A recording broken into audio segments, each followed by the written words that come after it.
Dans la criminalistique, les tueurs en série occupent une place particulière, des figures qui, par leurs actes inhumains, répandent la peur dans les âmes des citoyens. L'expérience montre que de telles personnalités deviennent parfois l'objet d'une vénération malsaine. Traquer de tels poursuivants impitoyables n'est pas une tâche facile. Heureusement, les forces de l'ordre modernes sont équipées de tout un arsenal de technologies avancées qui facilitent considérablement leur travail. De nos jours, cela permet de résoudre des énigmes sur lesquelles les enquêteurs se sont cassés la tête pendant des années. Comme le montre l'histoire dont il s'agit, les résultats de l'enquête dépassent parfois les hypothèses les plus audacieuses des forces de l'ordre. Cette histoire commence dans les jours de printemps de 1986 dans la petite ville de Tacoma, qui s'étend dans l'État de Washington, à l'ouest des États-Unis. Le personnage principal de l'histoire est Michela Welch, née le 7 juin 1973. Elle vivait à Tacoma avec sa famille, sa mère et 2 sœurs plus jeunes, Angela et Nicole. Le destin a voulu que le père ne soit plus présent dans la famille et tous les soucis reposant sur les épaules de la mère. Seule avec 3 filles, la mère de Michela faisait face à des circonstances de vie difficiles. Elle devait travailler dur pour offrir aux enfants une vie digne. Grâce à son professionnalisme, la femme put obtenir un bon poste dans une agence immobilière. Ses efforts n'étaient beaux pas vains. Le salaire suffisait non seulement à couvrir les besoins essentiels, mais aussi à faire de petites économies. Pour concilier travail et garde d'enfants, elle engagea une baby-sitter. De plus, la mère trouva le moyen de payer des cours de piano aux 3 filles. Michela était particulièrement fascinée par la musique. Son entourage la décrivait comme une jeune femme joyeuse et confiante. Mais il y avait encore une qualité que ses proches remarquaient. Elle était très courageuse, parfois même trop. Maintenant, au seuil de l'adolescence, il ne restait plus que quelques mois avant son prochain anniversaire. Comme beaucoup de son âge, Michela aspirait à plus d'indépendance. Cependant, elle n'avait pas l'intention de s'éloigner de la famille, mais voulait au contraire montrer à sa mère qu'elle était déjà assez adulte et responsable pour s'occuper de ses sœurs plus jeunes. Pour le prouver, elle demanda la permission d'emmener ses sœurs au parc sans adulte. Malgré le jeune âge de sa fille, la mère se laissa convaincre et permit aux filles d'aller seules au parc. La journée de printemps du 26 mars 1986 était magnifique. La mère partit au travail et Michel se prépara avec ses sœurs pour une sortie. Pour la jeune femme, cette journée était quelque chose de spécial. Le matin, quand tous s'étaient se réveillés, elle aida les plus jeunes à s'habiller. Le plan était de passer quelques heures au parc. Vers 10 heures, les enfants partirent à vélo en direction du centre culturel Puget Park à Tacoma, leur endroit préféré en ville. Il n'était qu'à quelques kilomètres, ce qui pour les enfants à vélo était une affaire de minutes. Elles n'avaient pas beaucoup de temps. Elles devaient rentrer avant l'arrivée de la baby-sitter qui devait les emmener à l'école de musique. Bien que les jeunes femmes soient seules, la sœur aînée veillait sur elles. Le parc était alors considéré comme un endroit calme et sûr, entouré de maisons et de gens. La sortie n'était pas prévue pour longtemps. C'est pourquoi la mère leur permit d'y aller. Elle était fière de voir comme sa fille devenait adulte et voulait montrer ses meilleures qualités. Arrivés au parc, les enfants jouèrent un peu, quand Michel se souvint soudain qu'elle avait oublié les boîtes de petit déjeuner à la maison. Elle voulait manger directement au parc aux tables de pique-nique. Ne voulant pas laisser les plus jeunes affamés, la jeune femme décida de rentrer rapidement à la maison pour chercher la nourriture. Vers 11 heures, elle monta sur son vélo et demanda à ses sœurs de l'attendre sur l'aire de jeu. Pendant l'absence de Michel, les plus jeunes allèrent aux toilettes les plus proches du parc. Elles connaissaient bien la région. Quand Angela et Nicole revinrent, elles ne trouvèrent pas leur sœur aînée, mais elles furent surprises de voir que le vélo de Michel était à côté des leurs. Elles supposèrent qu'elle était déjà revenue. Les sœurs pensèrent que Michel était parti les chercher quand elle ne les avait pas trouvés sur place, ou qu'elle avait pu partir ailleurs. Elles commencèrent à la chercher et remarquèrent que les boîtes de petit déjeuner étaient posées sur la table de pique-nique. Il était évident que Michel était revenu de la maison Elle devait juste l'attendre. Les jeunes femmes mangèrent quelque chose, mais leur sœur n'apparaissait toujours pas. Elles avaient un appel secret et elles commencèrent à l'utiliser pour appeler Michel. Elles restèrent dans le parc et continuèrent à l'appeler. En gros, les jeunes femmes étaient seules et sans surveillance dans la zone du parc. À cette époque, il n'y avait ni téléphone portable, ni caméra de surveillance omniprésente comme aujourd'hui. Angela et Nicole appelaient leur sœur aînée, mais aucune réponse ne venait. Supposant que Michel avait pu les perdre, les filles se dirigèrent vers l'entrée principale du parc. Elles plaisantaient, même en disant qu'elles s'étaient ratées à cause d'un passage aux toilettes. Sans réaliser la gravité de la situation, les sœurs restèrent plus longtemps que prévu. Il était temps pour le cours de musique. La baby-sitter qui était rentrée à la maison ne trouva pas les enfants. Connaissant leur plan, elle se rendit au parc en voiture. Soulagée, la femme trouva Angela et Nicole à l'entrée principale, mais Michel n'était visible nulle part. Après avoir entendu le rapport des élèves, la baby-sitter examina les vélos et l'endroit où ils avaient été laissés. Toutes les trois appelèrent longtemps Michel, mais sans succès. Finalement, la baby-sitter contacta la mère au travail et l'informa de l'incident. La femme inquiète demanda instamment une permission et s'adressa à la police pour signaler la disparition de sa fille de 12 ans.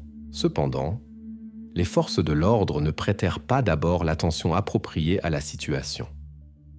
À leur avis, une fille de cet âge pourrait simplement avoir profité de l'absence d'adultes et être partie vaquer à ses propres affaires. Peut-être avait-elle rencontré une amie et, absorbée par la conversation, n'avait pas remarqué le temps qui passait. On essaya de calmer la mère inquiète en l'assurant que sa fille reviendrait bientôt. Mais la femme savait que c'était improbable. La journée était très importante pour Michel. La fille responsable se préparait à faire ses preuves et ne pouvait pas laisser ses sœurs plus jeunes seules longtemps. La mère était sûre, quelque chose était arrivé à sa fille et il n'y avait pas de temps à perdre. Après l'insistance persistante de la mère, l'officier reconnut finalement que la situation nécessitait une action immédiate. La police commença immédiatement à chercher Michel, se concentrant sur le parc. Plusieurs groupes d'officiers arrivèrent avec des chiens pisteurs pour accélérer le processus. La première investigation ne révéla rien d'inhabituel. Aucune trace ne fut trouvée. C'est pourquoi des volontaires furent inclus dans l'opération. La mère participa également aux recherches, tandis qu'une baby-sitter restait avec les filles plus jeunes. La femme ne perdait pas espoir de retrouver rapidement sa fille. Elle soupçonnait que Michel avait simplement pu tomber de vélo, s'être peut-être fait une contusion et ne pas pouvoir retourner seule à l'aire de jeu. Ou quelque chose de similaire s'était passé et la fille avait besoin d'aide. Les enquêteurs qui examinèrent la scène de crime étaient moins optimistes. Ils soupçonnaient que Michel avait eu des ennuis après son retour et avait disparu pendant que l'aire de jeu était vide. Malheureusement, les espoirs de la mère ne devaient pas se réaliser.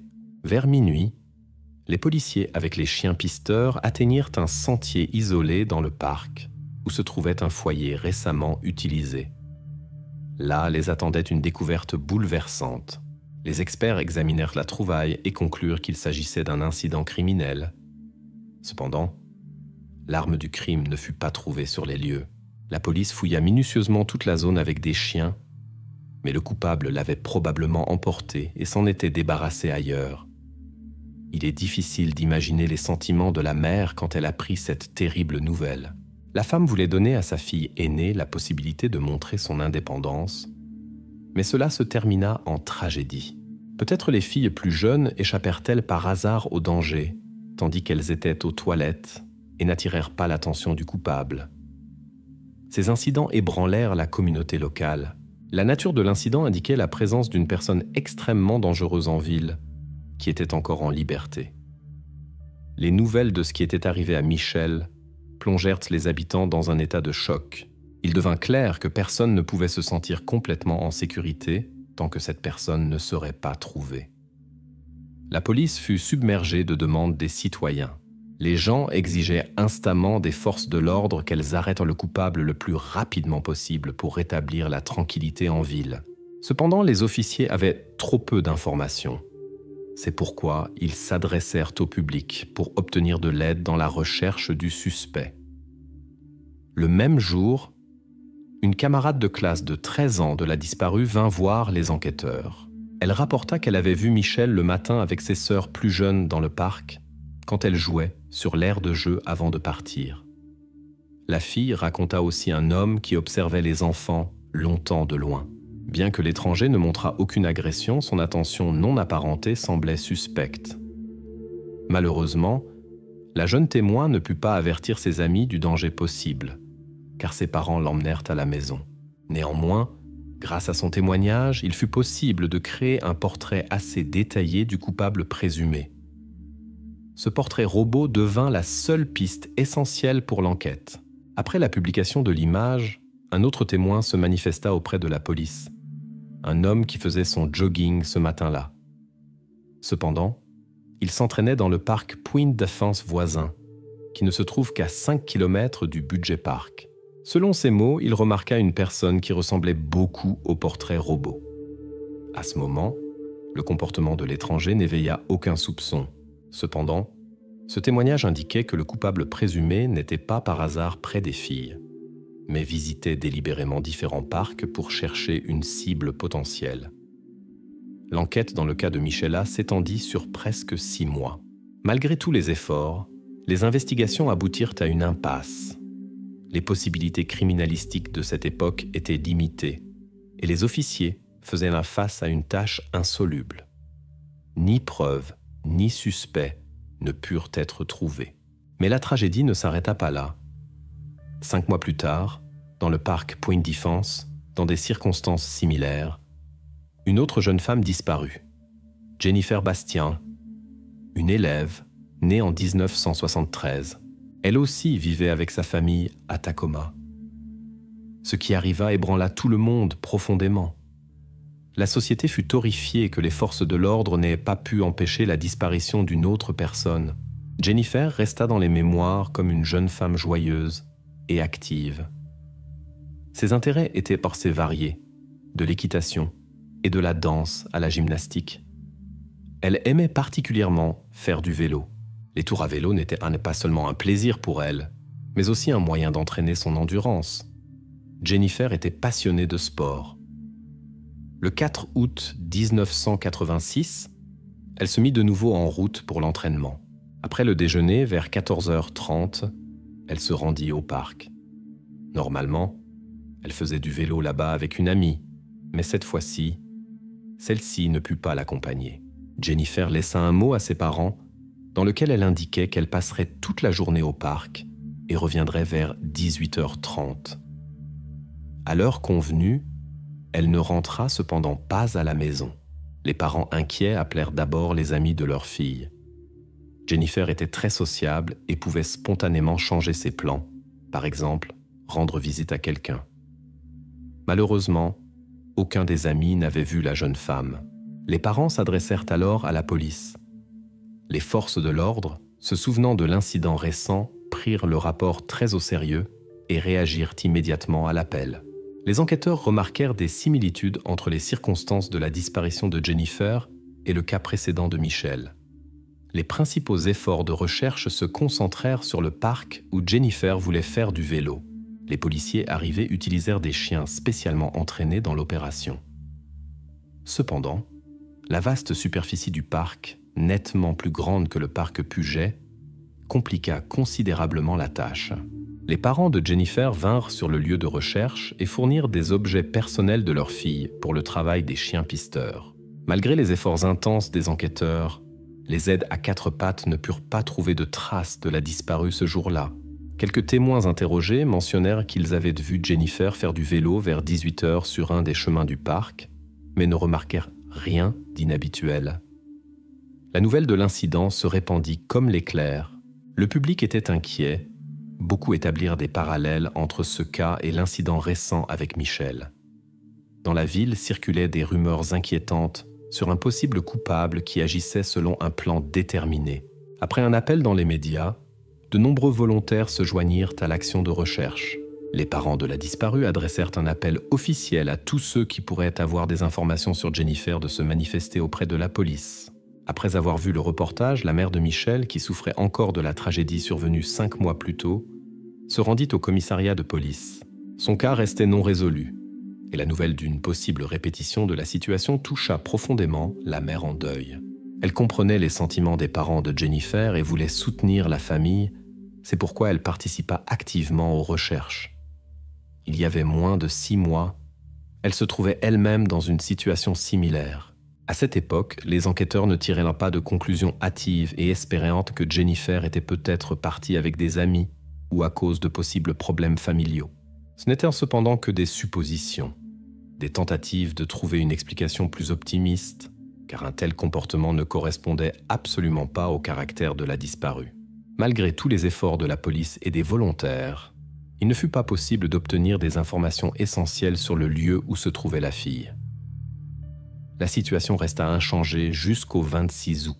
Ce jour-là, un homme s'adressa au commissariat de police, qui avait fait son jogging matinal sur les chemins peu fréquentés du parc. Selon ses mots, il perçut dans un des coins isolés de la forêt une odeur forte et désagréable. Sans examiner lui-même la source de l'odeur, mais sachant la récente disparition de Jennifer, il décida de le rapporter immédiatement aux enquêteurs après son retour à la maison. Les enquêteurs arrivèrent sans délai dans la partie indiquée du parc. Cependant, la détermination exacte de la source de l'odeur s'avéra être une tâche difficile. La recherche durait déjà 2 jours sans interruption, quand la police fit une autre découverte inquiétante dans une partie dense de la forêt, non loin d'un sentier piétonnier. À proximité, on trouva aussi le vélo de l'élève. La découverte était soigneusement cachée dans une petite dépression, couverte de feuilles et de branches. C'est exactement pourquoi elle n'avait pas pu être découverte plus tôt, jusqu'à ce que des signes inquiétants apparaissent. En raison de l'état de la découverte, une identification immédiate était impossible. Les enquêteurs invitèrent prudemment les parents de Jennifer à l'identification, sans leur parler de la découverte au préalable. Le père reconnut immédiatement les vêtements dans lesquels sa fille avait quitté la maison.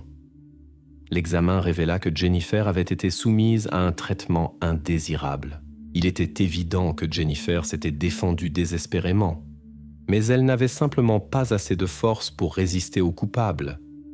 Naturellement, ces détails furent un nouveau choc pour le public.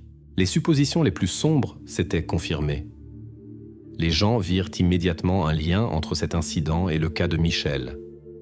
Les 2 incidents s'étaient produits dans des parcs où des enfants faisaient du vélo. Bien que certains détails différaient, les épisodes étaient très similaires. De plus, toutes 2 se ressemblaient extérieurement. Du même type et âge, jolies avec des yeux bleus, les familles locales avec enfants se trouvaient dans un état de grande inquiétude. La ville autrefois tranquille avec un faible taux de criminalité était devenue un endroit où les enfants étaient en danger. Maintenant, personne ne pouvait plus se sentir en sécurité. Les gens avaient peur de laisser leurs enfants jouer dehors. Le public exerça une pression sur les forces de l'ordre et exigea de trouver le coupable le plus rapidement possible. Malgré tous les efforts, l'enquête ne put jusqu'à présent fournir de preuves essentielles.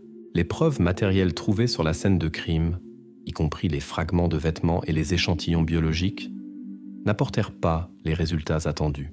En ces années, les technologies d'analyse du matériel génétique n'étaient pas encore assez développées pour aider à élucider le cas. Le temps passa. L'attente d'une arrestation prochaine du coupable se prolongea sur de nombreuses années, puis des décennies. À l'automne 2008, un département d'investigation d'anciens cas non résolus fut créé dans la police de Tacoma. À ce moment, de nouvelles méthodes d'examen ADN, de généalogie génétique, de phénotypage et d'autres technologies criminalistiques avancées étaient apparues. Les forces de l'ordre espéraient que ces innovations aideraient à faire la lumière sur de nombreux cas mystérieux qui étaient restés non résolus pendant des années. En 2013, le tour arriva enfin aux événements d'il y a 27 ans, liés à la disparition de Michelle et Jennifer.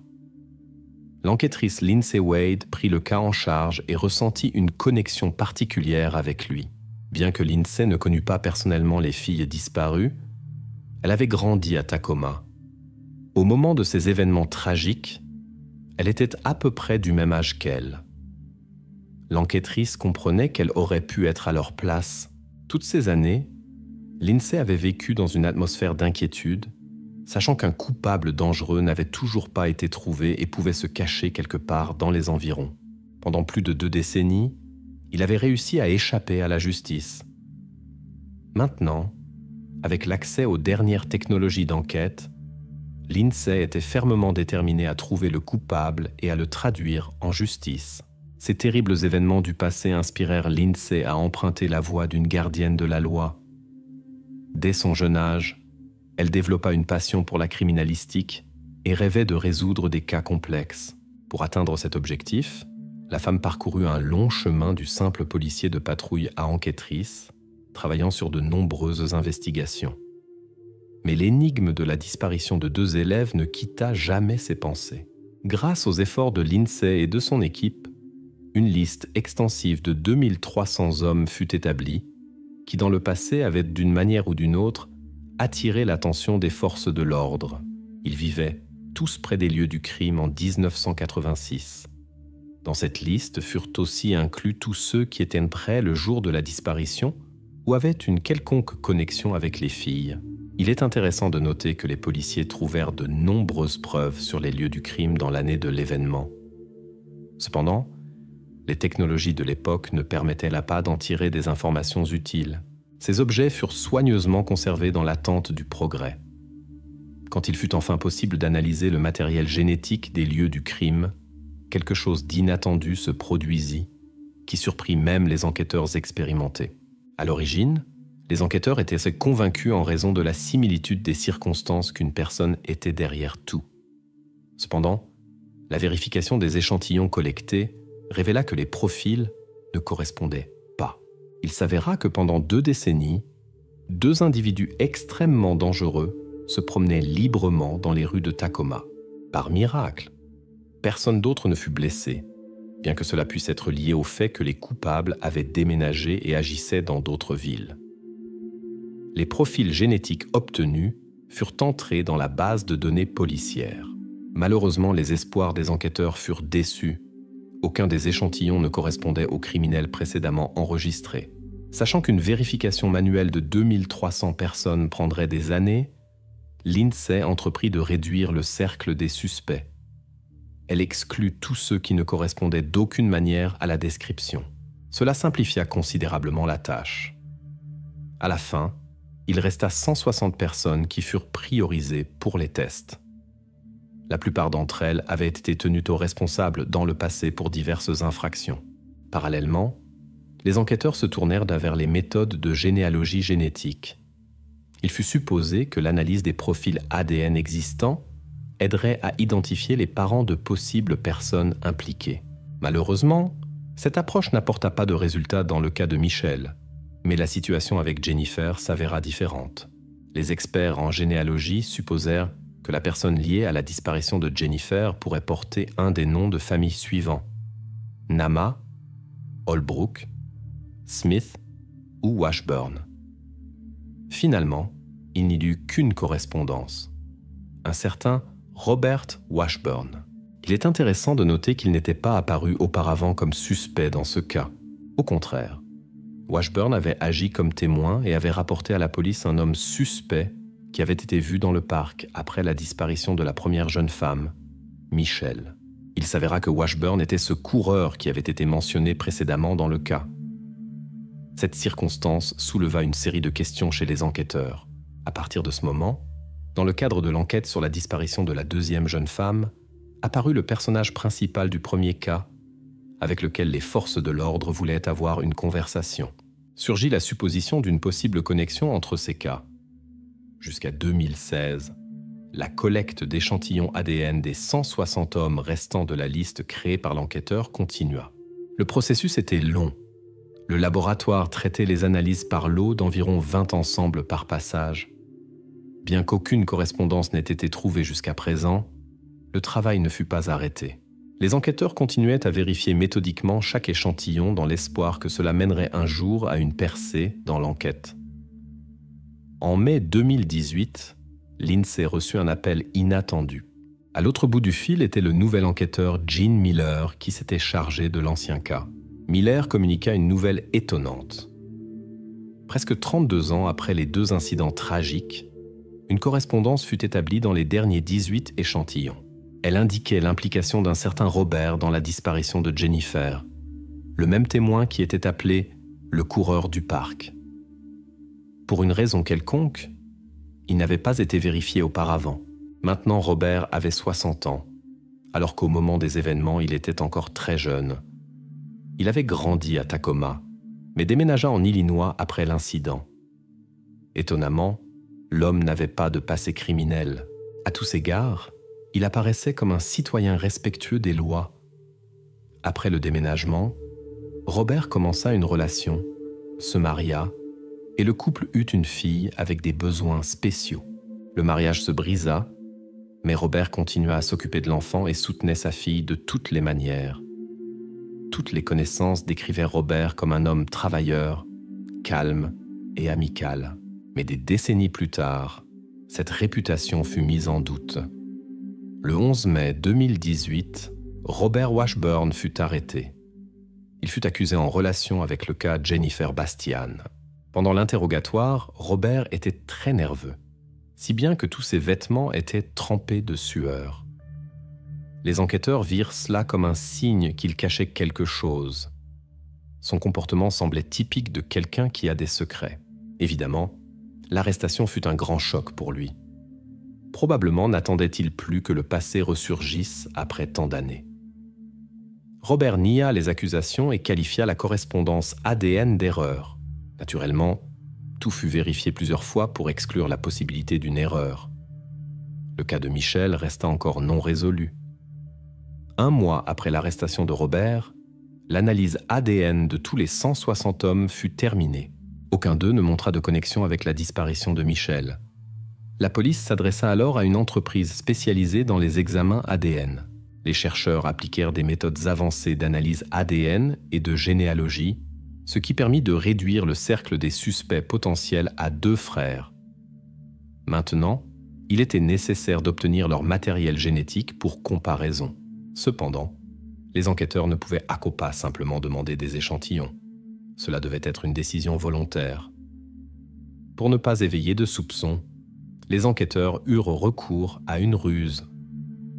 Les frères furent surveillés. L'un d'eux visita un restaurant où il utilisa une serviette et la laissa. Ainsi, il fut possible d'obtenir le matériel nécessaire pour l'analyse. Même s'il s'était avéré non impliqué, cela aurait aidé à le rayer de la liste des suspects et continuer l'enquête. Les résultats montrèrent une correspondance complète avec le profil de la personne liée à la disparition de Michelle. Il s'agissait du sexagénaire Gary Charles Hartman. Au moment du premier incident, il avait 34 ans. Étonnamment, il était considéré, comme Robert, comme un citoyen honorable. Il n'avait pas de problème avec la loi. Gary travaillait depuis de nombreuses années comme médecin dans une clinique psychiatrique, où il était connu pour son calme et sa pondération. Il n'y avait pas de plainte de patients contre lui, et personne de son entourage ne pouvait imaginer qu'il soit capable de tels actes. Le 20 juin 2018, Gary fut arrêté sous suspicion d'implication dans la disparition de Michelle. Il n'avoua pas sa culpabilité. Entre-temps, le procès dans le cas de Robert fut fixé pour l'année 2019. Jusqu'au procès, il fut maintenu en détention provisoire sans possibilité de caution.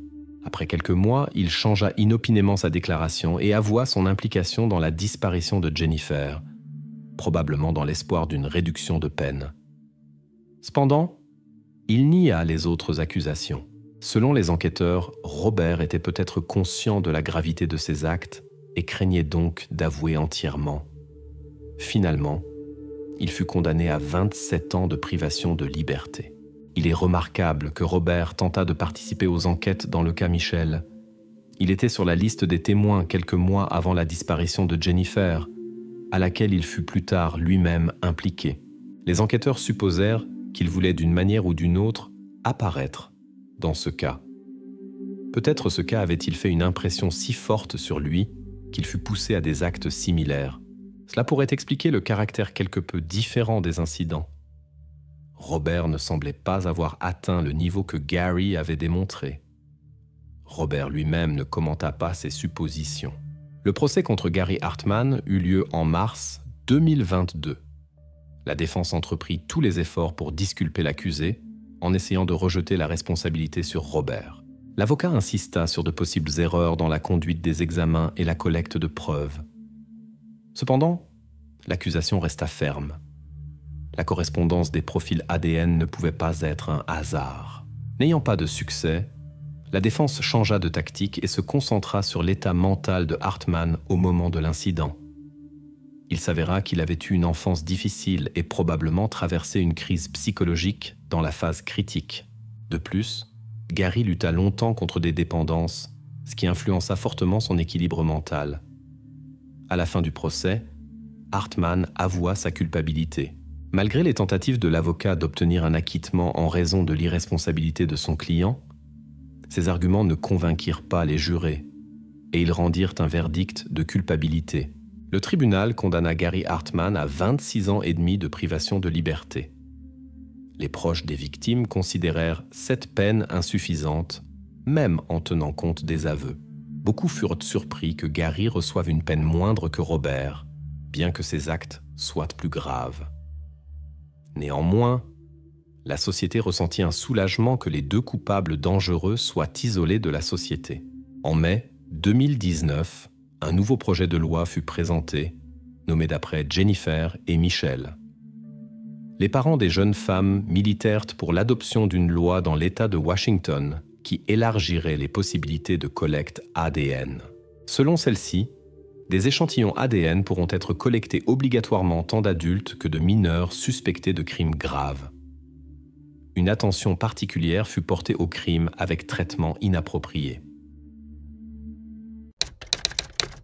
Le 9 septembre 1999, la police de Long Island a reçu un appel inquiétant d'une personne préoccupée qui rapportait la découverte d'un vieux tonneau avec des restes inconnus dans la cave de sa maison. Les enquêteurs sont arrivés sur les lieux et ont rencontré le propriétaire inquiet Ronald Cohen. Il a expliqué qu'il avait récemment vendu la maison et était en train d'emballer ses affaires. Quand il est descendu à la cave, il a remarqué que tous les déchets n'avaient pas été enlevés. Dans le coin se trouvait un grand tonneau sale d'une capacité de 55 gallons avec de grandes étiquettes. Sur une note attachée, il était écrit que le tonneau était trop lourd pour être déplacé et nécessiterait un équipement spécial pour le transport à cause du poids et des marquages chimiques. Cependant, les déménageurs ont sorti le tonneau dehors. Cohen a décidé de l'ouvrir et de vérifier le contenu. Quand il a enlevé le couvercle, une odeur désagréable s'est répandue dans l'air. Mais ce n'était pas le pire. À la surface, il a vu une main et des chaussures de femme à talons hauts. Tout était couvert de divers matériaux et d'une substance chimique verte visqueuse. Cohen a dit qu'il avait vécu 9 ans dans cette maison et n'avait jamais vu ce tonneau. On pouvait voir que l'homme était choqué. Pendant plus de 9 ans, il avait vécu dans la maison. Et tout ce temps, ce tonneau avait été dans la cave. La police n'a rien remarqué d'inhabituel dans le comportement du propriétaire. Ils ont mené une enquête approfondie de tout le bâtiment, y compris la cave, pour trouver des preuves qui pourraient éclairer ce qui s'était passé. Mais le réservoir avait déjà été touché par beaucoup, et l'espoir de trouver des empreintes digitales avait presque disparu. La seule piste pour les enquêteurs était le réservoir lui-même et son contenu. Le réservoir a été envoyé au laboratoire pour analyse. La première chose que les spécialistes ont remarqué était qu'il était complètement rempli de petites billes de plastique noires et blanches de la taille de pois. Pour accéder au contenu, ces billes ont dû être enlevées pendant plusieurs heures. Quand le couvercle du réservoir a été fermé, apparemment l'oxygène à l'intérieur s'était épuisé, ce qui a mené à la momification de tout ce qui se trouvait dedans. Après avoir enlevé le contenu, il est devenu clair qu'il s'agissait d'une femme aux cheveux foncés jusqu'aux épaules. Sa taille était d'environ 150 cm et son âge était estimé entre 25 et 35 ans. Remarquable étaient les plombages en or sur ses 2 dents de devant. Les experts ont soupçonné que de tels plombages sont typiques de l'Amérique centrale, ce qui pourrait indiquer son origine latino-américaine. La femme portait un manteau de léopard en fausse fourrure et une robe à motif floral. À ses pieds, elle avait des chaussettes de laine et des chaussures. Ce style vestimentaire était populaire chez les femmes dans les années 60 et 70. De plus, la femme était enceinte de 8 mois. Au fond du réservoir, les enquêteurs ont découvert un liquide vert visqueux qui s'est avéré être un mélange de liquide et de peinture. À l'intérieur du réservoir, ils ont aussi trouvé un sac à main contenant un carnet, un kit de maquillage et un portefeuille avec la carte de visite d'un médecin qui était retraité depuis longtemps. Pendant l'examen, une autre découverte inhabituelle a été faite. Une tige de plastique avec des feuilles. Cet objet jouera aussi un rôle dans l'affaire plus tard. Dans le sac, il n'y avait pas de papier d'identité, mais il y avait un carnet. Le carnet était très endommagé. Beaucoup d'entrées étaient floues ou illisibles. C'est pourquoi il a été donné aux spécialistes pour la récupération de l'information. Pendant que les experts restauraient les entrées du carnet, les enquêteurs ont vérifié tous les cas de femmes latino-américaines disparues dans les 10 dernières années. Mais aucun des cas ne correspondait à la description de la femme trouvée. Il semblait que personne ne regrettait cette malheureuse. Normalement, une enquête commence par la collecte d'informations sur la personne, avec qui elle était amie, quelle connexion elle avait et à quoi elle s'occupait. Dans ce cas, les enquêteurs n'avaient pas d'informations sur l'identité de la victime. C'est pourquoi les enquêteurs ont décidé de commencer par l'enquête sur la maison où le tonneau a été trouvé. La maison a été construite en 1959 et avait changé de propriétaire 4 fois dans les 30 dernières années. Avant l'homme qui a trouvé le tonneau, 3 familles différentes avaient vécu dans la maison. Toutes étaient aisées, avec des enfants et sans problèmes avec la loi. L'enquête était dans l'impasse. Il était improbable qu'aucun des propriétaires ait gardé un tel tonneau dans la cave, même temporairement. En révisant les dossiers de l'affaire, l'enquêteur s'est rendu compte que toutes les preuves cruciales étaient directement devant lui, dans le tonneau lui-même. Son attention s'est dirigée vers les inscriptions sur le tonneau, dont une disait « Rome, New Jersey ». Il s'est avéré que Rome était une usine de fabrication de tonneaux. Alors l'enquêteur s'est dirigé vers l'usine pour continuer l'enquête. Un des ouvriers de l'usine a expliqué que selon les réglementations fédérales, chaque conteneur fabriqué doit être marqué car beaucoup d'entre eux sont utilisés pour stocker des substances dangereuses. Ce marquage aide à suivre les conteneurs. Chaque numéro sur le conteneur porte de l'information. Par exemple, 55 indique la capacité du conteneur, 55 gallons. Le numéro 3 représente l'épaisseur de la paroi du conteneur, qui est de 3 mm. Le numéro 63 montre que le conteneur a été fabriqué en mars 1963. Sur l'étiquette verte attachée au conteneur se trouve le logo d'une entreprise chimique qui avait précédemment acheté ces conteneurs de l'usine. L'enquêteur a découvert que cette entreprise chimique avait obtenu de nouveaux propriétaires en 1970. Ils ont rapporté que la production de la peinture verte de ce conteneur avait été discontinuée la même année. Les billes de plastique trouvées dans le tonneau étaient utilisées pour fabriquer divers objets comme des jouets, des chaises et des fleurs décoratives. Cette information s'est avérée importante pour l'enquête. Il est devenu clair que l'événement lié à ce tonneau ne pouvait avoir eu lieu qu'après 1963. Les événements décrits proviennent des années 70, quand la ligne de production de peinture verte a été discontinuée et les tonneaux ont été fabriqués. Possiblement, le perpétrateur travaillait dans une usine de plastique ou avait accès à une où cette peinture verte était utilisée. Cependant, chercher une telle personne après 30 ans pourrait prendre beaucoup de temps et ne mener à aucun résultat. En attendant, les experts ont reçu les résultats de l'analyse du carnet trouvé dans le conteneur. Avec les technologies infrarouges modernes, ils ont réussi à restaurer l'information sur les pages du carnet et les entrées, presque disparues, sont devenues lisibles. Le déchiffrement de l'identité de la femme était directement sous les yeux des enquêteurs. À l'intérieur de la couverture, ils ont remarqué un numéro précédé de la lettre A. Présumément, la femme venait d'Amérique latine et ce numéro aurait pu être son numéro d'enregistrement. Aux États-Unis, chaque migrant reçoit un numéro unique. Après que l'enquêteur ait contacté le service d'immigration et de citoyenneté, il a pu obtenir des informations sur la personne avec le numéro spécifié. Il s'est avéré qu'il s'agissait d'une femme nommée Reina Angelica Marquin, qui est arrivée du Salvador en août 1966 à l'âge de 25 ans. L'identité de Reina a été confirmée par une photo de 1960 et son nom. Les enquêteurs n'avaient pas d'idée claire des objectifs de Reina en Amérique, mais ils ont essayé de comprendre qui aurait pu entraver ses plans. Dans les jours suivants, l'enquêteur a appelé tous les contacts du carnet d'Irina pour trouver des indices. Le dernier appel était un contact vers une entreprise dans le quartier textile de Manhattan. Une femme a pris l'appel et s'est montrée prête à se rencontrer et discuter de l'affaire. L'enquêteur a expliqué pourquoi il s'était adressé à elle et elle a accepté une rencontre pour continuer la conversation. Quand Cathy Andrade regarda la photographie, ses yeux se remplirent de larmes et elle chuchota doucement « Mon Dieu, elle n'est plus avec nous ». L'enquêteur qui se tenait à côté hocha silencieusement la tête et Katie commença à raconter une histoire qu'elle avait gardée dans son cœur pendant plus de 30 ans. En l'année lointaine de 1967, Cathy rencontra Reina pour la première fois dans une église catholique à Manhattan, New York. En entendant l'accent familier dans sa voix, Katie ne put s'empêcher de s'approcher et de demander « Venez-vous par hasard du Salvador ?» Reina sourit et répondit par l'affirmative. « Moi aussi !» s'exclama joyeusement Katie. Ainsi commença leur amitié étroite, unie par leur patrie commune. Reina partagea avec Cathy ses difficultés.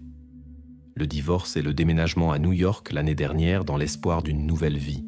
Elle travaillait dans une usine au centre-ville et vivait dans un foyer catholique pour filles. Malgré toutes les difficultés, Reina gardait toujours un sourire et l'envie d'apprendre. Reina était connue et respectée parmi les membres de son église, qui l'aimaient et l'appréciaient. Chaque jour après le travail, elle étudiait assidûment l'anglais. Elle se réunissait presque quotidiennement avec ses amis pour discuter des nouvelles et des événements du jour. Particulièrement souvent, Reina racontait des histoires sur son bien-aimé dont elle gardait le nom secret, même devant sa meilleure amie. Cet homme restait un mystère. Mais un jour, Reina avoua à l'enquêteur Katie que son petit ami était marié et qu'ils ne pouvaient se rencontrer qu'à certains jours. Katie s'inquiétait beaucoup pour son amie et lui conseillait souvent d'être prudente, avertissant « De telles relations peuvent mener à des conséquences inattendues. » Reina répondait calmement « J'attends déjà un enfant. Tout ira bien. Mon petit ami a promis de quitter sa femme et de nous louer un appartement. » Et étrangement, cet homme mystérieux tint sa promesse. Après avoir loué l'appartement, il insista pour que Reina quitte son travail. Il s'inquiétait pour sa santé et celle de leur futur enfant. Katie, au contraire, pensait que la vraie raison était qu'il ne voulait pas que quelqu'un apprenne l'état de Reina, car il était marié. Malgré tout, Reina et Katie maintinrent un contact hebdomadaire. Si Reina n'appelait pas en premier, Katie établissait elle-même le contact. Reina semblait toujours satisfaite et racontait joyeusement à Katie que son petit ami quitterait bientôt sa femme. Chaque mois, son petit ami emmenait Reina chez le médecin, s'occupait d'elle, lui apportait de la nourriture et tout le nécessaire. Il semblait qu'elle ne manquait de rien. Katie croyait que tout allait très bien pour son ami. Un soir, à la fin de la journée de travail, le téléphone sonna dans le bureau où travaillait Katie. Katie décrocha le combiné et entendit la voix inquiète de son amie Reina. À travers ses larmes, Reina raconta qu'elle avait rencontré la femme de son bien-aimé.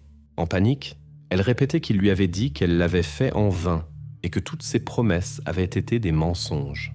Au 8e mois de sa grossesse, fatiguée d'attendre que son partenaire dise la vérité à sa femme, Reina décida de tout raconter elle-même. Après s'être un peu calmée, elle raconta à Katie qu'elle avait déjà appelé la femme de son petit ami et lui avait dit la vérité. En réponse, son bien-aimé appela Reina et se montra très mécontent de son comportement. Katie laissa tout tomber et courut vers son ami. Quand Katie arriva à l'appartement de Reina, elle remarqua que la porte était entr'ouverte. elle entra et appela plusieurs fois le nom de son ami, mais il n'y eut pas de réponse. Quand Katie entra dans l'appartement, son regard se dirigea immédiatement vers une chaussure qui gisait sur le sol de la cuisine. Sur la table de la cuisine se trouvait un plat qui était encore chaud. Inquiète, Katie se rendit immédiatement au commissariat. Là, on l'écouta attentivement, mais on refusa de prendre une plainte, car trop peu de temps s'était écoulé depuis l'incident. Les enquêteurs connaissèrent des cas où des hommes avec des maîtresses enceintes disparaissaient et ne voulaient donc pas consacrer de ressources à la recherche de la femme. Mais Katie était sûre que son amie était en danger. De retour au travail, elle composa inlassablement son numéro, mais personne ne répondait. L'inquiétude pour Reina ne quittait pas Katie une minute, et elle pensait à elle tous les jours. Ne sachant pas vers qui se tourner pour demander de l'aide, et n'ayant pas de contact avec ses parents au Salvador, Katie se sentait complètement impuissante. Depuis lors, Katie n'entendit plus parler de Reina, mais fut toujours convaincue qu'il était arrivé quelque chose de terrible à son amie. Après que les enquêteurs eurent obtenu de Katie l'adresse de l'orphelinat catholique où Reina avait vécu auparavant, ils purent trouver toutes les données nécessaires. Des documents, il ressortait que Reina y avait vécu pendant un certain temps, avec des dates exactes de son arrivée et de son départ. Selon Katie, Reina quitta l'orphelinat au 2e ou 3e mois de sa grossesse, et elle fut trouvée au 8e mois. Ainsi fut établi que Reina tomba dans le tonneau en mars ou avril 1967. Grâce aux informations de Katie, les enquêteurs apprirent aussi que Reina avait une liaison avec un homme marié, tout comme les 3 précédentes propriétaires de la maison où le tonneau fut trouvé. L'enquête sur les documents immobiliers montra que la partie de la maison où le tonneau était conservé n'appartenait pas au plan original de la maison. Cette extension fut construite seulement en 1981. Cela indiquait que le tonneau avait pu arriver dans la cave à ce moment-là. Les enquêteurs devaient découvrir qui avait réalisé cette extension. Les enquêteurs se concentrèrent sur Stan Miller, le 2e propriétaire de la maison. Miller rapporta qu'il avait emménagé dans la maison en 1972 et avait immédiatement appris l'existence de l'extension illégale. En 1981, il fit établir tous les documents nécessaires. Il savait aussi l'existence du tonneau, mais pensait qu'il était resté après les travaux de construction et n'y prêta pas attention.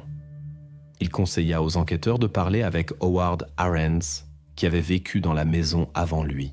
Les enquêteurs établirent qu'Howard Arends, avec 40 ans au moment où Reina tomba dans le tonneau, était marié et père de 3 enfants. Bien qu'il fût considéré comme un citoyen respectueux des lois, les enquêteurs remarquèrent une circonstance. Le succès de sa carrière était lié à son beau-père, qu'il avait fait associer dans une entreprise de produits plastiques. Au fond du conteneur se trouvait de la peinture verte et une feuille de plastique. Le premier propriétaire de la maison, qui travaillait dans une entreprise qui fabriquait de tels matériaux et des fleurs artificielles, utilisait cette peinture pour teindre les produits. Wilkins travailla presque 2 décennies dans cette usine avec son beau-père et un collègue nommé Alvin Hauptmann. Quand l'entreprise ferma en 1972, il vendit sa maison à Chicago et déménagea avec sa famille en Floride. Les enquêteurs se dirigèrent vers la Floride pour parler avec le père de Wilkins, mais décidèrent d'abord de vérifier leurs suppositions et de rencontrer son ancien associé Chantanu, qui vivait aussi en Floride. On montra le conteneur à Malkin, et il le reconnut immédiatement, disant « Oui, de tels conteneurs étaient utilisés pour stocker la peinture verte. » Il reconnut aussi les balles qui y furent trouvées. Les enquêteurs s'adressèrent à Hauptmann avec des questions sur son ancien associé. Hauptmann raconta qu'Howard était une personne techniquement compétente, forte et endurante. Il mentionna aussi que Vince avait une jeune petite amie latino-américaine aux longs cheveux noirs et aux dents dorées. Les enquêteurs comprirent qu'il s'agissait de Reina.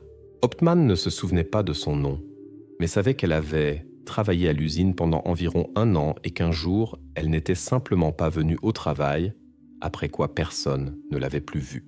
Hauptmann se souvenait aussi d'un incident étrange. Une fois, un propriétaire en colère du New Jersey l'avait appelé, là où Wilkins avait loué un appartement pour Regina. Le propriétaire menaçait que si Howard ne payait pas le loyer, toutes les affaires seraient jetées dans la rue. Quand le capitaine a transmis le message, Il est immédiatement monté dans sa voiture et est parti. Le soir, il a apporté une télévision et une valise. En l'année 1967, le capitaine ne comprenait pas ce qui se passait. Mais 3 décennies plus tard, les enquêteurs étaient convaincus qu'Elkin avait emporté toutes les affaires de l'appartement de Rayna. À ce moment-là, Rayna était déjà dans le sous-sol de sa maison. Le 9 septembre 1999, une semaine s'était écoulée depuis que Rayna avait été trouvée sous la maison à Long Island. Les enquêteurs étaient devant la porte de la maison de Howard en Floride. Howard avait l'air bouleversé quand il les a vus. Pendant une demi-heure, Howard a insisté qu'il n'avait jamais vu ce réservoir et son contenu. Les enquêteurs lui ont demandé « Connaissiez-vous la femme qui travaillait à l'usine ?» Wilkins a répondu « Oui, il y a longtemps, mais notre relation a été brève. Mon beau-père l'a découvert et a insisté pour que nous nous séparions immédiatement, ce que j'ai fait. » Quand ils lui ont demandé son nom, il a répondu qu'il ne se souvenait pas. Quand ils lui ont montré la photo, il a affirmé qu'il n'avait jamais vu cette femme. Les enquêteurs ont expliqué qu'ils étaient sûrs qu'il s'en était débarrassé et l'avaient cachée dans le réservoir. Soudain, la conversation a été interrompue par un appel téléphonique. La femme de Vince a appelé. Dans la conversation avec elle, Wilkins n'a pas mentionné du tout la visite des enquêteurs. Après la conversation, il a dit aux enquêteurs qu'ils devaient quitter la maison. Évidemment, il n'avait pas d'autre choix. Quand les enquêteurs sont arrivés à la maison en Floride, ils n'avaient pas de mandat d'arrêt. Avant de partir, ils ont dit « Nous reviendrons avec un mandat d'arrêt ». Dès qu'ils sont sortis, l'un des enquêteurs a appelé le chef pour demander un mandat d'arrêt pour Howard. Le 10 septembre, la femme de Howard a signalé à la police que son mari avait disparu. Howard Wilkins a disparu tôt le matin et a laissé son portefeuille à la maison. La police a commencé les recherches et a vérifié tous les endroits possibles où il pourrait être. Après 45 minutes, ils l'ont trouvé dans la maison d'un ami qui était en vacances. Howard était assis sur le siège arrière d'une voiture dans le garage et ne montrait aucun signe de vie. Les enquêteurs ne doutaient pas des raisons de ce qui s'était passé. Après avoir réalisé les conséquences de ses actions, Howard Arens a décidé de mettre fin à sa vie pour éviter le procès.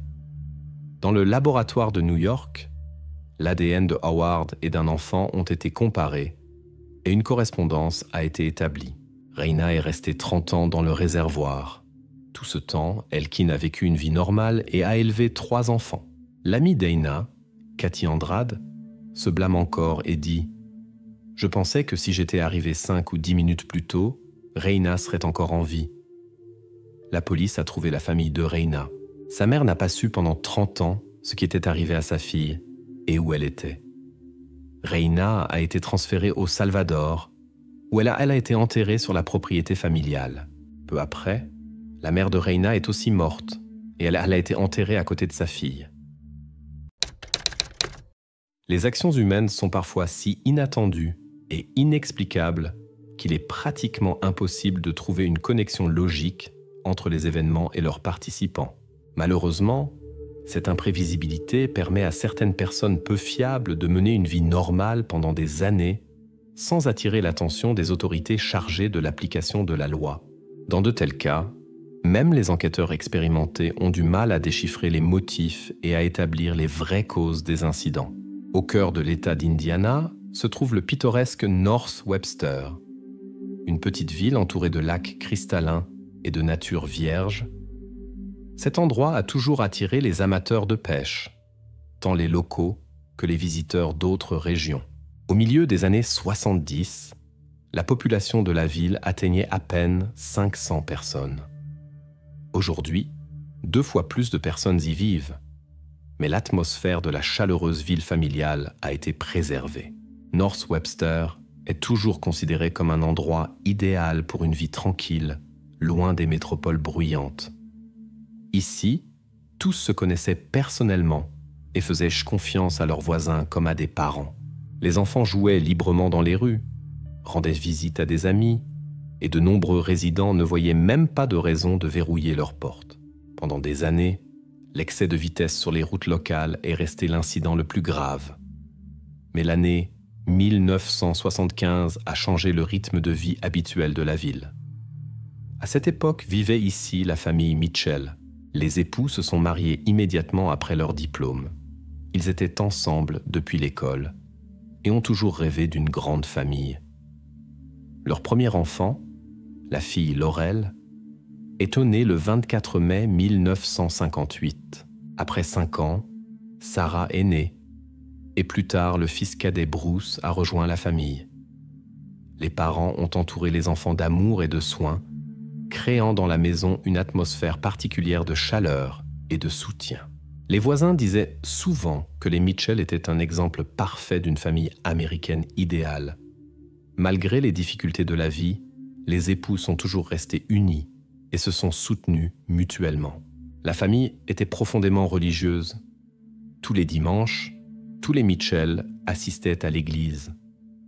Laurel a montré dès l'enfance de la diligence dans l'apprentissage et possédait des capacités créatives exceptionnelles.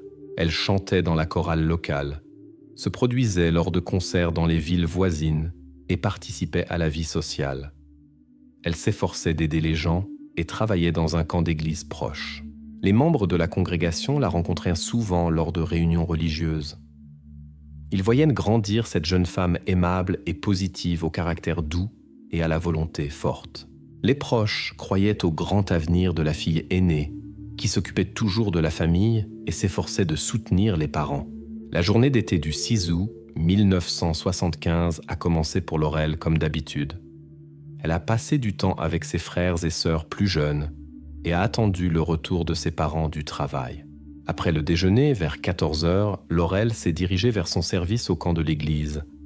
Après avoir fait ses adieux à sa famille, elle est arrivée sans incident à son lieu de travail, comme toujours ponctuelle. Le plan était simple. Travailler jusqu'à 22 heures, puis retrouver des amis dans le parc local qui se trouvait à 800 mètres de l'église. Après la fin de son service, un collègue avec qui Laurel était amie lui a proposé de la conduire au parc. Cependant, la jeune femme a décidé de marcher pour profiter de l'air du soir. Après environ 10 minutes, à mi-chemin, elle a remarqué des connaissances de l'autre côté de la rue. Pressée d'arriver au rendez-vous, Laurel leur a seulement fait signe de la main, sans s'arrêter pour converser. Ce fut le dernier moment où quelqu'un l'a vue. Dans le parc, les amis ont attendu son arrivée. 20 minutes se sont écoulées, plus que suffisant pour parcourir cette distance à pied. Tous connaissaient Laurel comme une personne extrêmement ponctuelle, qui apparaissait même un peu plus tôt que convenu. Son absence déviait de son schéma de comportement habituel. Le groupe a décidé d'attendre, soupçonnant un possible retard à l'église. La situation était compliquée par l'absence de téléphone portable à cette époque. On ne pouvait contacter que par le numéro de téléphone fixe. Laurel ne pouvait pas annoncer un retard, donc les amis ont continué d'attendre. Après une demi-heure, légèrement irrités, ils ont abandonné les tentatives d'attendre leur amie et ont continué la soirée sans elle, sans rien soupçonner de grave. Les parents de Laurel n'étaient pas non plus initialement inquiets. Leur fille les avait informés à l'avance de ses projets de retrouver des amis après le travail. Elle avait promis de rentrer avant minuit, l'heure de couvre-feu établie. Mère et père lui avaient permis cette sortie, mais quand l'heure convenue s'approchait et que Laurel n'était toujours pas rentrée, l'inquiétude les a envahis. Contrairement aux amis, les parents comprenaient, un tel comportement était complètement étranger à leur fille. L'inquiétude des parents grandissait à chaque minute. Le comportement inhabituel de leur fille aînée a poussé la mère à clarifier immédiatement les circonstances de son absence. Laurel, âgée de 17 ans, et ses parents connaissaient très bien le cercle d'amis de la jeune femme. La plupart de ses amis habitaient à proximité. Malgré l'heure tardive, les parents ont décidé de ne pas attendre et de leur parler personnellement. L'inquiétude était plus forte que le désir d'attendre jusqu'au matin. D'abord, ils sont allés voir la meilleure amie, qui habitait de l'autre côté de la rue. Normalement, elles passaient du temps ensemble. La nouvelle que Laurel n'était pas apparue là fut une surprise désagréable pour les parents. L'amie qui était déjà rentrée chez elle a raconté que Laurel n'était jamais venue au rendez-vous dans le parc. C'est pourquoi le groupe était parti se promener sans elle. La mère a eu des nausées à cause de ces nouvelles, mais le père a essayé de garder son calme. Ils sont partis à la recherche de leur fille et ont examiné son itinéraire habituel, mais sans succès. Quand ils sont rentrés chez eux en espérant y trouver leur fille, les parents ont été déçus à nouveau. Alors la famille inquiète a commencé à appeler toutes les connaissances qui étaient d'une manière ou d'une autre en contact avec Laurel. Malgré l'heure tardive, les gens ont montré de la compréhension. Malheureusement, personne ne pouvait dire où se trouvait la jeune femme à ce moment-là. Alors la famille s'est adressée à la police et a signalé sa disparition. Cependant, les autorités ont commencé avec les excuses habituelles. À leur avis, la jeune femme de 17 ans, qui se dirigeait vers un rendez-vous avec des amis, était très probablement soit partie de chez elle après une dispute avec les parents, soit en visite chez des connaissances. Peut-être était-elle simplement restée plus longtemps à une fête. Les parents ont insisté sur le fait qu'un tel comportement était complètement atypique pour Laurel, qui passait la plupart de son temps à la maison et à l'église. Mais les policiers hésitaient à écouter. Les Mitchell ont passé presque 1 heure au poste en essayant de convaincre les officiers de la gravité de la situation. Leur fille n'aurait jamais manqué un rendez-vous avec des amis et le couvre-feu. À ce moment, un grand groupe de résidents de la ville s'était rassemblé, inquiets du sort de Laurel. Dans leur ville tranquille, où tout le monde connaissait tout le monde, de tels incidents étaient impensables. Grâce aux appels des parents, tout un groupe de bénévoles prêts à aider s'est rassemblé devant le poste de police. Malgré l'heure nocturne, les résidents ont décidé de participer aux recherches avec la police. D'abord, ils ont examiné la zone autour du camp et de l'église, par où Laurel devait passer en se rendant à la réunion. Ils ont vérifié tout l'itinéraire de la jeune femme, mais n'ont trouvé aucune trace.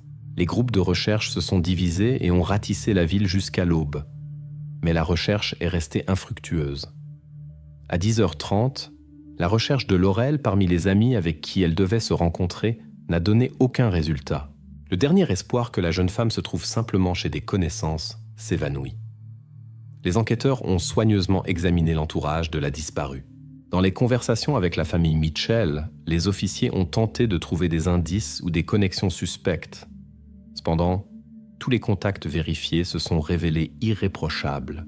Laurel a grandi dans un environnement protégé, loin de tout problème avec la loi. Les interrogatoires des amis n'ont apporté aucune information utile aux enquêtes. Dans la vie de la jeune femme, il n'y avait même pas de relation compliquée avec un jeune homme. Elle ne s'intéressait pas encore aux rendez-vous et aux relations romantiques. Les habitants de cette petite ville tranquille ne pouvaient pas croire à la possibilité de quelque chose d'inhabituel. La communauté locale, malgré sa petite taille, exigeait activement de la police une résolution rapide de l'affaire. Les enquêteurs ont établi que Laurel avait rencontré un groupe de connaissances environ 10 minutes après le début de son chemin. Elle leur a fait signe et est passée. Les jeunes ont remarqué sa bonne humeur et n'ont rien vu d'inhabituel dans les environs. Au même moment, un homme et son fils pêchaient d'une plusieurs kilomètres au nord de la ville, sur la rivière. L'idylle fut perturbée par quelque chose d'étrange qui dérivait avec le courant. Le pêcheur, intéressé par l'objet peu clair, a dirigé le bateau plus près. En s'approchant, il a vu une jeune femme dans l'eau. Effrayé, l'homme a pensé qu'elle s'était sentie mal et était tombée accidentellement dans la rivière. Dans l'espoir d'aider, il l'a tirée dans le bateau et a essayé de lui donner les premiers secours. Malgré le temps chaud, la jeune femme était très froide. Quand toutes les tentatives d'aide furent vaines, le pêcheur et son fils ont ramé vers le rivage. En voyant une voiture qui passait, il a demandé au conducteur d'appeler les services d'urgence. À ce moment-là, la disparition de Laurel Mitchell n'avait pas encore été officiellement signalée. Aucun document n'a été trouvé sur la jeune femme, ce qui a compliqué l'identification. Les officiers arrivés ont remarqué une bague avec des initiales à sa main. Le pêcheur et son fils n'étaient pas d'ici et ne pouvaient pas aider à l'identification. Après plusieurs heures, Laurel a été signalée comme disparue. Basé sur les initiales de la bague, on pouvait supposer que c'était elle. Les parents ont plus tard confirmé l'identité de leur fille. Initialement, la version d'un accident est apparue, une chute du pont due à l'imprudence ou à l'influence de l'alcool. Mais les parents ont rapidement réfuté ces suppositions. Ils ont raconté que Laurel nageait depuis l'âge de 4 ans, aimait l'eau et aurait pu facilement gérer le courant. La jeune femme ne buvait pas d'alcool, ce que confirmaient la famille et les amis. Le pont n'était pas sur son itinéraire habituel. Elle n'avait pas prévu de passer par là. Néanmoins, les enquêteurs ont continué à poursuivre la version d'un incident fortuit. Les représentants des autorités policières ont accueilli avec scepticisme la version des proches. Ils ont souligné les particularités de la grande rivière avec ses forts courants souterrains.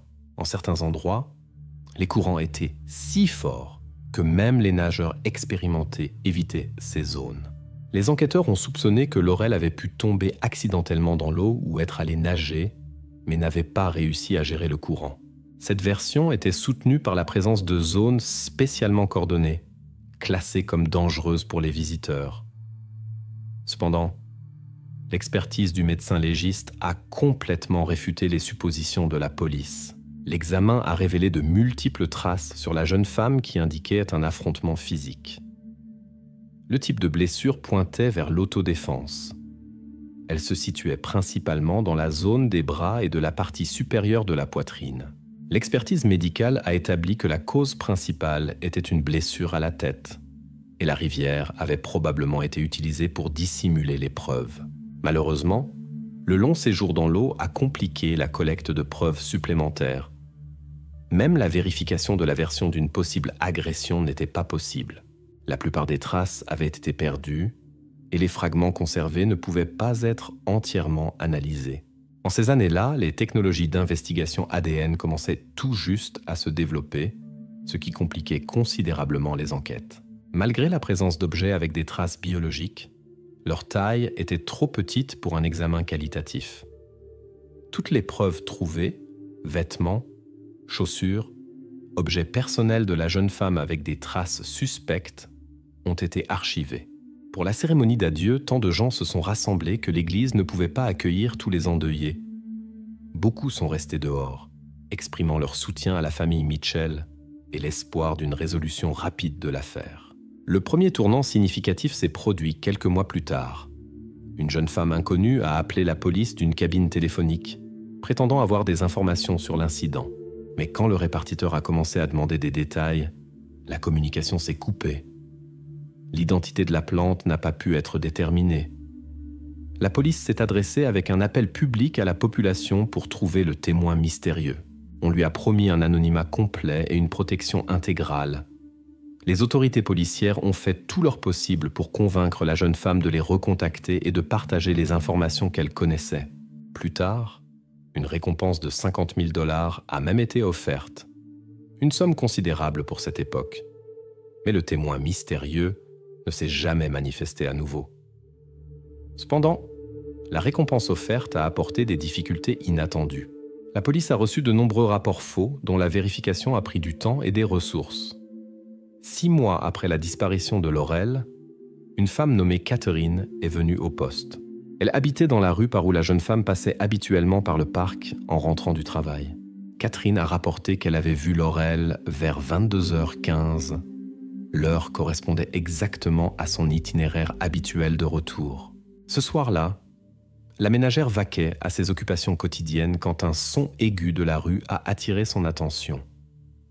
À en juger par le bruit, une voiture avait freiné brusquement juste devant ses fenêtres. Des voix de jeunes fortes se faisaient entendre. Et quand Catherine s'est approchée de la fenêtre, elle a encore pu voir comment le coffre de la voiture se refermait. Laurel, qui venait de passer, a soudainement disparu du champ de vision. Dans la rue se trouvait une voiture rouge avec plusieurs jeunes gens qui est immédiatement partie en trombe. Le témoin n'a pu reconnaître ni la plaque de la voiture ni les visages des occupants, mais elle se souvenait de la voiture elle-même. Rouge, assez voyante pour l'époque. La police a immédiatement commencé à vérifier tous les propriétaires de véhicules similaires dans la région, mais 1 mois de recherche est resté sans résultat. Contrairement aux espoirs des enquêteurs et de la famille de Laurel, l'enquête atteignit une impasse. Ce n'est que des décennies plus tard que l'affaire reçut de nouveaux éléments. Au début de 2010, apparurent des technologies modernes d'analyse génétique qui permirent un nouveau regard sur les preuves existantes. des spécialistes du FBI en profil psychologique furent inclus dans les enquêtes. Selon leur évaluation, la personne recherchée était un jeune habitant ou vivait à proximité. Les experts suspectaient qu'il avait possiblement des problèmes avec la loi et d'autres violations légales dans le passé. Cependant, malgré tous les efforts, aucun progrès substantiel ne put être accompli. Les traces biologiques existantes étaient trop insignifiantes pour une analyse complète d'ADN. À cette époque fut établi un groupe spécial d'enquête pour les affaires non résolues du passé. Quand vint le tour de l'histoire de Laurel Mitchell, ses parents âgés exprimèrent à nouveau l'espoir de connaître la vérité sur ce qui était arrivé à leur fille. Les enquêteurs décidèrent de rouvrir l'affaire, sans se baser sur les conclusions contradictoires d'il y a 30 ans. Malheureusement, les Mitchell ne vécurent pas pour obtenir des réponses à leurs questions. Jusqu'en 2012, l'énigme resta non résolue. À ce moment, les parents de Laurel étaient décédés de vieillesse. Jusqu'au dernier jour, ils espérèrent connaître la vérité. Après leur mort, le frère et la sœur de Laurel décidèrent de continuer la recherche de la vérité. Les enquêtes reçurent un nouvel élan grâce aux médias. Une série de reportages éclaira la triste histoire de leur sœur et l'enquête infructueuse qui dura presque 40 ans. Plusieurs mois de couverture intensive dans les médias et sur Internet apportèrent un résultat inattendu. Une femme nommée Renée vint à la police. En 1975, elle vivait du même âge que Laurel, également dans cette région.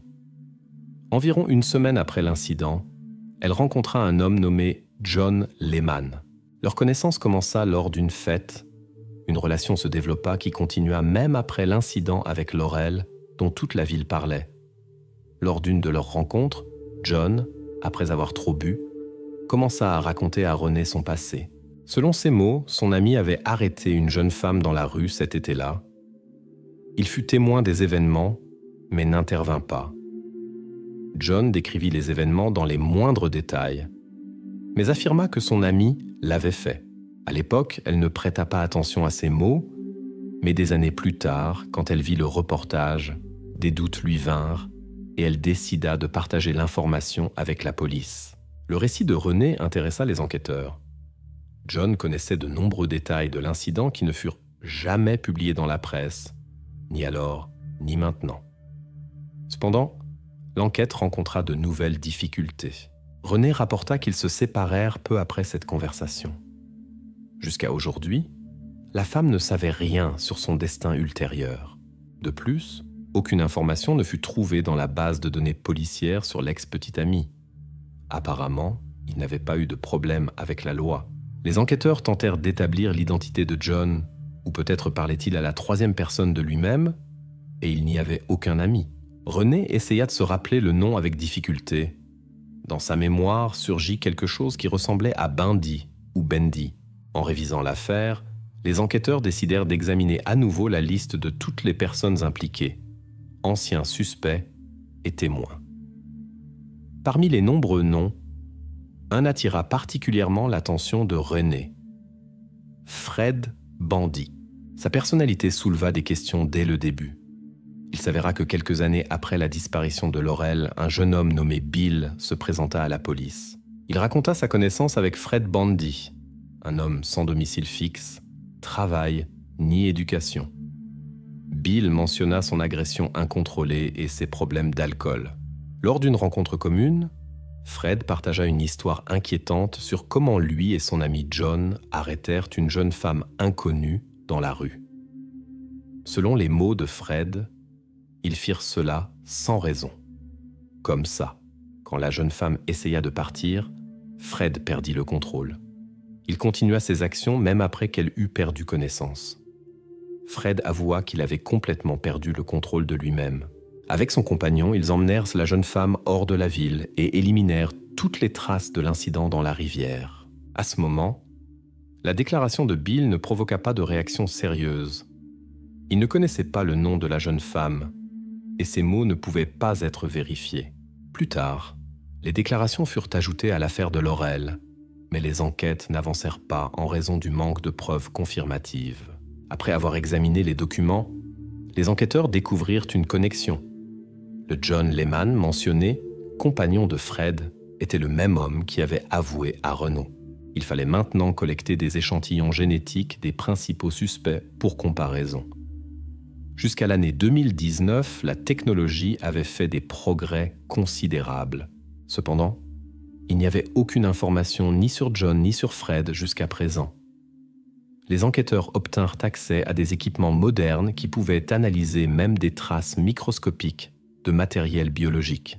En 2019 commença le réexamen de toutes les preuves, vêtements, chaussures, objets personnels et bijoux de Laurel. Malgré la technologie la plus avancée, le processus dura presque 1 an. En février 2020, les enquêtes réalisèrent une percée importante. Lors d'un réexamen des vêtements de Laurel, les criminologues découvrirent des traces microscopiques qui étaient passées inaperçues pendant des décennies. Les enquêteurs avaient des matériaux de comparaison.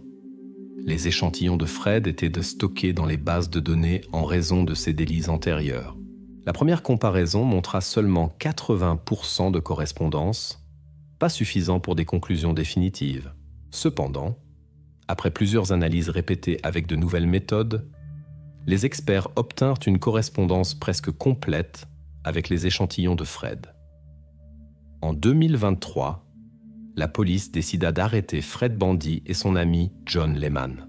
Selon les autorités policières, Fred avait eu 3 cas de mauvaise conduite envers de jeunes femmes dans le passé. Pour tous ces épisodes, il ne reçut qu'une courte peine de prison.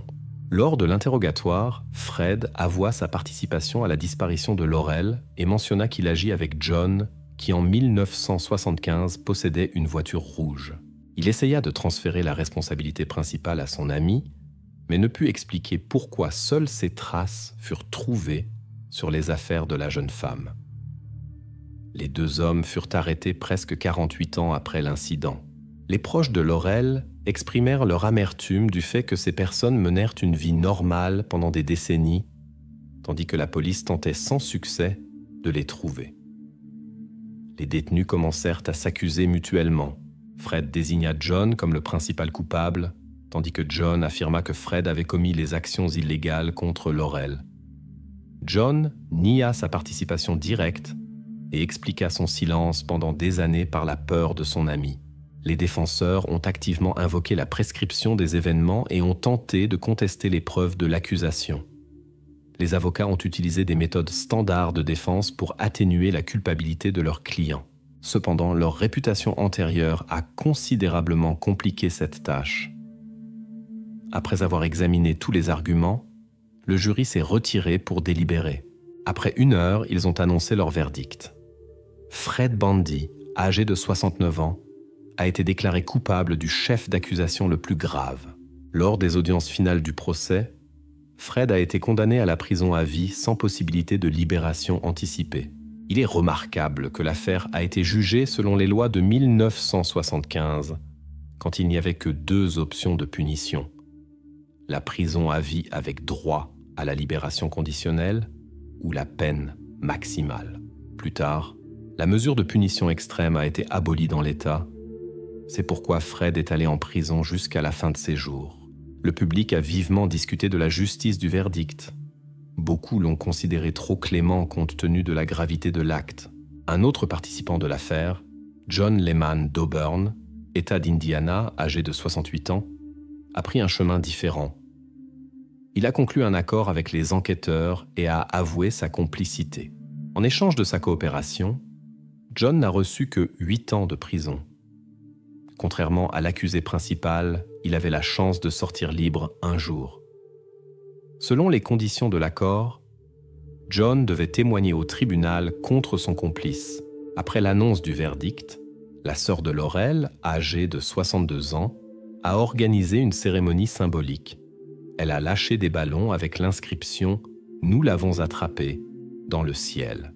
Ainsi, la famille a célébré le triomphe tant attendu de la justice. Malheureusement, les 2 participants ont pu mener une longue vie en liberté pendant les décennies passées, tandis que la jeune femme de 17 ans s'est vue retirer cette possibilité de la manière la plus insensée.